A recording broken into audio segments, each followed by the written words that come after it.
прямое обращение Республики Казахстан президенту Касым-Жомарту Токаеву от фирмы Жаркенфрукт села Айдарлы Панфиловского района Жезуйской области насчет заработной платы.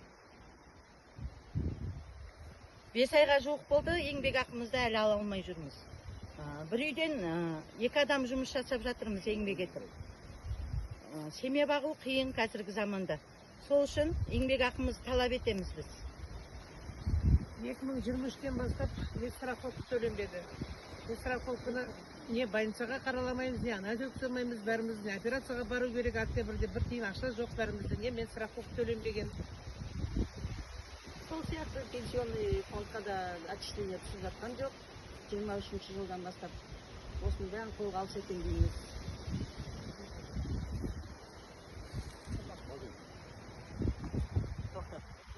Аудан әкімі, Сондай-ақ ауыл әкімі, аудан әкімі, еңбек инспекциясы және біздің басшыларымыз бәрі хабардар, бірақ ешқандай шара қолданылып жатқан жоқ.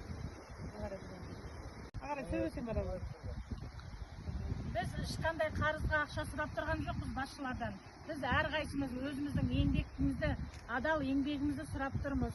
Талап етеміз осы жұмысшылардың бәрі өзіміздің еңбек талап етеміз. Мынау Айдарлы ауылының алмабағы тоқтап қалғалы бері біздің не ақшамыз жоқ, не басқамыз жоқ, не киімге, не тамаққа жоқ. Бала-шағамыз бәрі сыртта жүр. Осыған бір шара қолданып, мынау берілмеген ақшамызды беріп, содан кейін мынау пенсионный страховой ешқандай төленген жоқ. Бұл ауыл қаладан шалғай жерде ешқандай көмек жоқ. Не қыс келеді, не көміріміз жоқ, отынымыз жоқ. Бала-шағамыз қаңғып жан жақта жүр. Соған бір енді аудан әкімі ма, ауыл әкімі ма қарап бір мынаға неге жасап берсе жағдайымызды, ақшамызды төлетіп берсін, еңбегімізді, адал еңбегімізді. Біз артық ақша сұрап жатқанымыз жоқ. Аптаның аяғына дейін бір шара қолданбаса, ордабасына өзіміз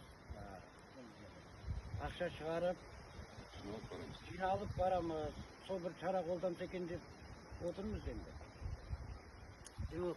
Аяғына дейін шара қолданбаса басшылық, ордабасына автобус жалдап болса да, қарыздан болса да баруға тырысамыз. Өз еңбегімізді талап етеміз. Ордабасынан барып, өзіміздің істеген 4 айлық зарплатымызды талап етеміз.